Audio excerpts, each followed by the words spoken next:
Et stop, tu roules sur le boulevard BD, cet album est fait pour toi. West Fantasy, tome 2, le croque-mort, l'elfe et le marshal. Le marshal Douglas Reeves et le croque-mort Shinkel, Hacknight, font équipe dans un ouest sauvage où la justice se règle essentiellement avec du plomb. Leur route ne va pas tarder à croiser celle d'Isha, une elfe dont la famille a été décimée par 3 outlaws. Avec une mitraillette remplaçant son bras droit, le manchot use de sa prothèse meurtrière pour sulfater à tout va.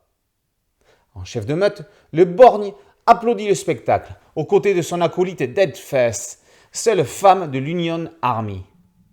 Si Isha, qui n'était pas sur les lieux, le sait, c'est parce qu'elle a touché le totem qui lui a donné une vision du massacre.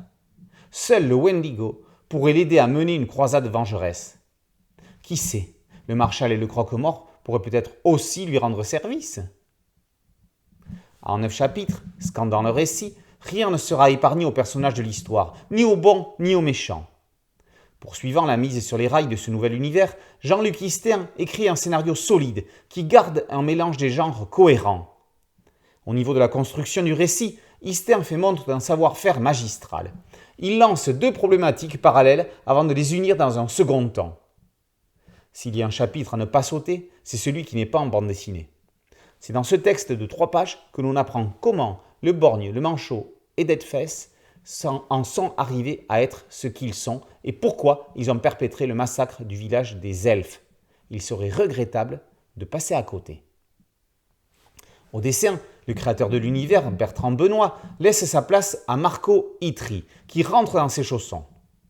Dans le making-of, on découvre les recherches de Benoît pour les personnages et la façon dont ceux-ci ont évolué, des premiers croquis à leur version définitive. C'est ainsi que le manchot est passé d'un sergent Garcia baraqué à un athlète charpenté, et que Deadface est devenue plus féminine et sexy. Benoît a également travaillé sur les décors et les costumes, permettant ainsi à Marco Itri de rentrer plus rapidement dans le vif du sujet. La suite du cahier supplémentaire montre les intéressantes différentes versions de la première case de l'album avant d'aboutir à l'image d'Isha surplombant la vallée.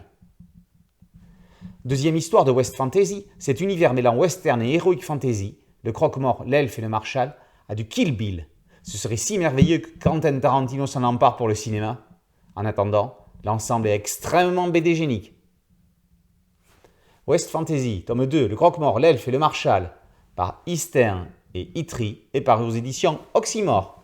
Boulevard BD, c'est un podcast audio, une chaîne YouTube et un site dédié. Merci de liker, de partager et de vous abonner. A très bientôt sur Boulevard BD. Ciao.